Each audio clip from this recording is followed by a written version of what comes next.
love writing my blog every day for you.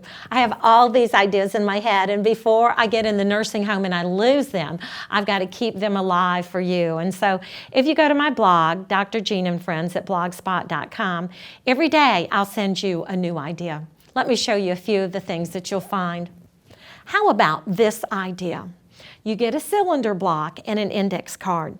You make a capital I on the index card, tape it to the cylinder block, and every day you start your day.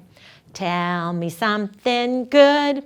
And then you pass the iPhone to a child, and they make a sentence starting with I'm happy about, or I'm excited about, or whatever it might be. And you pass this around, and every child gets to tell something they're looking forward to doing at school or something they're happy about. Now, you could also use this at the end of the day. Tell me something you learned, and pass it around, and they say something that they learned at school.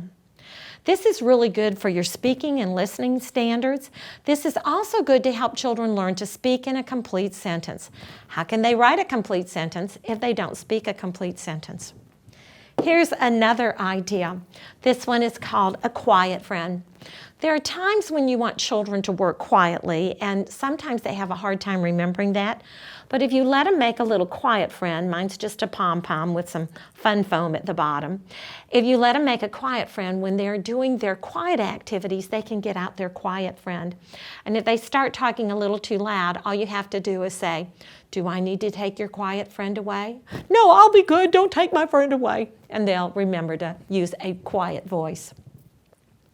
How about this idea? This is a good example of intentional teaching and purposeful practice for automaticity. Each week, I would cut out 2 hands, and I would choose 2 things that I wanted to focus on during the week.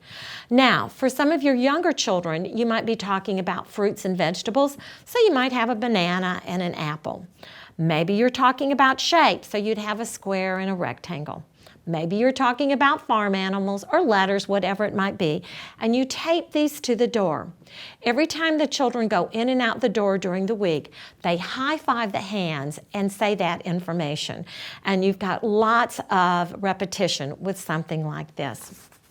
Another idea for repetition is the supervisor. So each day you would get an index card, and again, letters, colors, numbers, shapes, farm animals, whatever it is you're focusing on that day, put it on the index card. One child each day is the supervisor, and they get to wear the visor. Every time you go in and out the door, the supervisor stands there, and they do not let their friend in or out until they identify that information on the visor. I love this idea. A teacher said that whenever her children come to her with a disagreement, instead of her solving the problem, which doesn't help the children, she empowers them to solve their own problem with the peace flower. So they both take the peace flower and they hold it with both hands, and they look at each other and they talk about their problem. And when they've got peace, they hug each other and they can go back and play. It doesn't take little kids too long looking at each other to figure out, let's just have peace and then we can go back and play.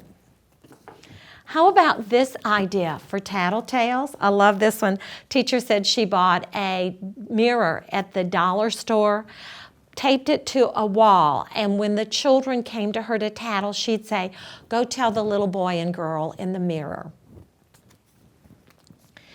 This is an idea that you can use with your unit blocks. I love unit blocks just because they've got that natural wood feel. But you can see if you put the children's photograph and their name on here, then this is so good for their self-esteem. Oh, my picture's on the block.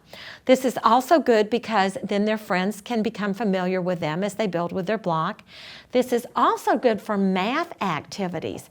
Who likes pepperoni pizza? Who likes cheese pizza? They can put them down. Which is more, which is less? You can count them out. So you can get a lot of mileage out of putting the children's pictures on your unit blocks. And just one more idea that you might want to use in your classroom. This is a jukebox. There will be times in your day when you need a finger play or a nursery rhyme or something to engage children during those transition times. I don't know if you're like me, but sometimes my mind just goes blank and I can't think of a thing. So what you can do is decorate a little box, and as you introduce nursery rhymes or finger plays or songs, put them on a CD. Mine's just made out of fun foam, or you could use cardboard, and say, oh, we learned a new rhyme, let's put it in our jukebox. Then when you've got a few extra minutes and you can't think of anything to do, you can give a child a pretend quarter and say, put it in the jukebox and pull out a song or a rhyme. And that way you'll always have something to do.